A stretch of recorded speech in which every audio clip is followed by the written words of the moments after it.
bienvenidos a este espacio de reflexión académica. Hoy nos encontramos con este grupo de estudiantes de psicología,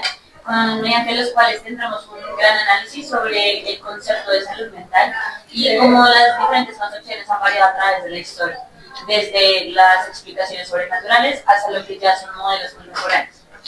Bueno, primero pues debemos abarcar lo que es la Grecia clásica, porque tenemos que entender cómo era que pensaban antes respecto a las enfermedades mentales o a los síntomas que puede tener una persona, porque obviamente era muy como el misticismo que tenían, porque no podían dar una explicación tan racional, o mejor dicho, una explicación más lógica a lo que era una enfermedad o un trastorno. Pero aquí es donde tenemos a Hipócrates, quien por primera vez da un concepto de los 4 humores que pues se podían desbalancear o podían tener cambios, los cuales significaba que si alguno de los humores estaba mal o algún humor cambiaba, significaba que pues obviamente la persona o estaba enferma o sufría de alguna cosa, porque pues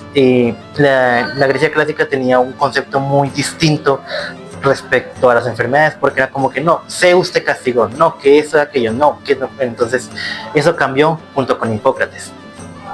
Claro, cabe mencionar que aunque Aristóteles y Platón, pues en su teoría puede que pues ellos sabían mucho, pero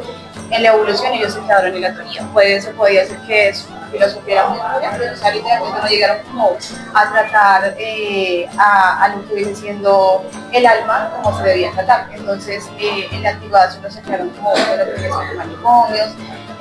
no había como unos lugares como para tratar a los enfermos mentales, entonces eso creo que es algo complicado, pero ya a medida de que pues, va avanzando el tiempo, va evolucionando cosas. Pero tenemos que tener muy claro que el quiebre de todo llegó con la Edad Media, pues donde la iglesia llega ya con su hegemonía discursiva y aparece la manifestación del sufrimiento mental bajo la categoría de que es demoníaco o que también es, pues, más que todo como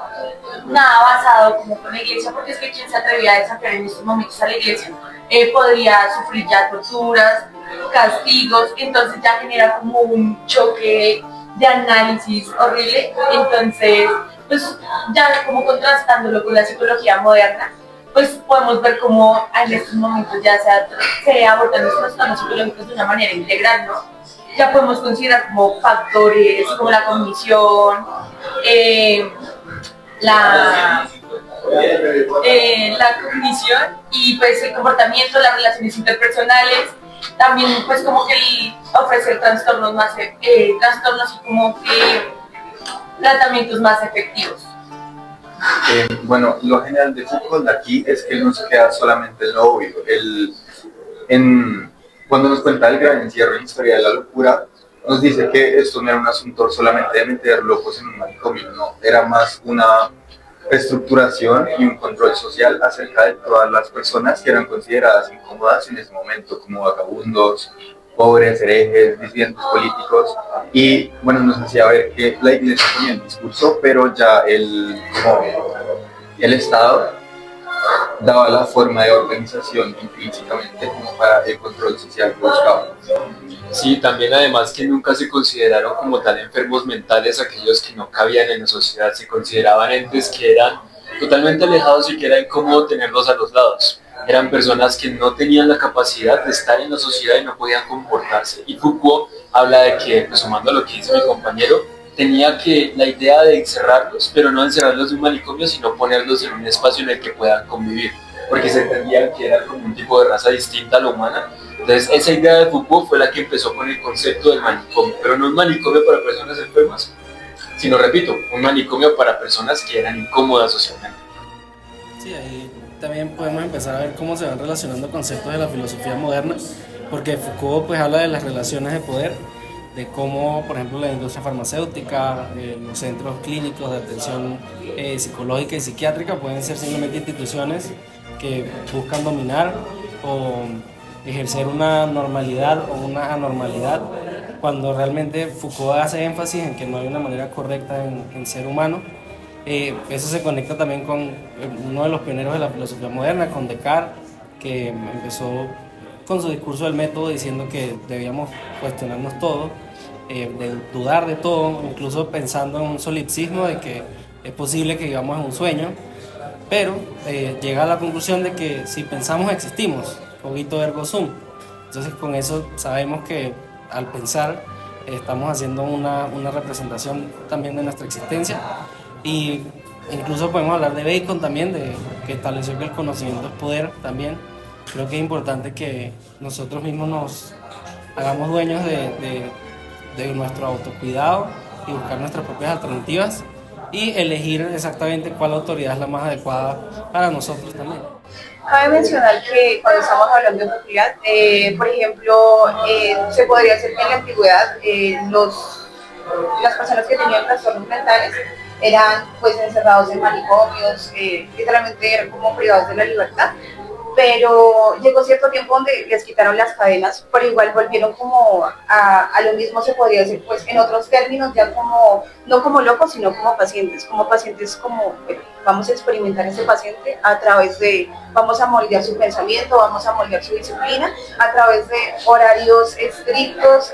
a través de disciplinas, donde el médico te está vigilando constantemente, entonces literalmente te liberaron de las cadenas, pero vuelves a lo mismo, entonces es algo complejo.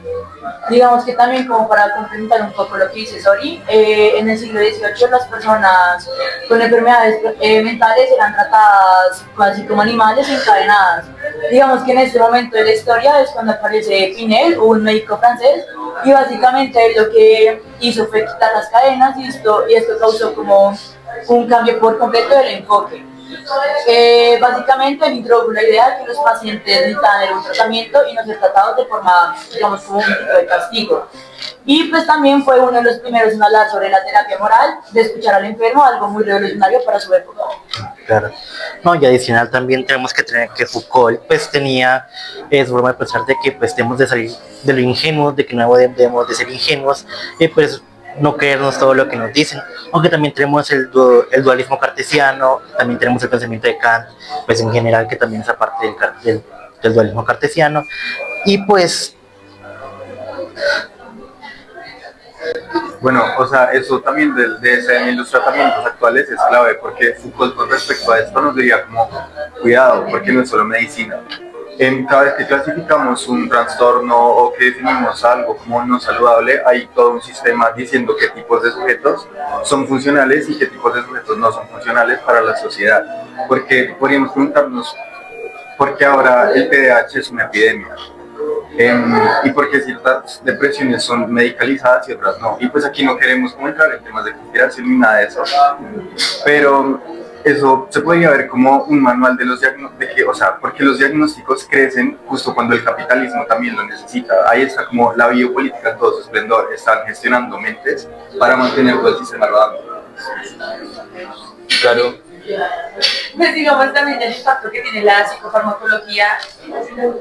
es como un ejemplo contemporáneo perfecto como para aplicar esta crítica, porque debido a que la no institucionalización masiva, pues encontramos demasiados casos en los cuales se genera como un desbalance como político, como decía aquí Arturo. Entonces pues nos podemos llegar a preguntar como que no hemos generado un dispositivo de control donde el malestar, la tristeza y la ansiedad se gestionen de buena forma, aumentando una buena adaptación social. Estamos literalmente corriendo un riesgo de patologizar toda la experiencia humana normal. Sí, esta discusión es muy importante y vamos finalizando, pero muchas gracias por su atención.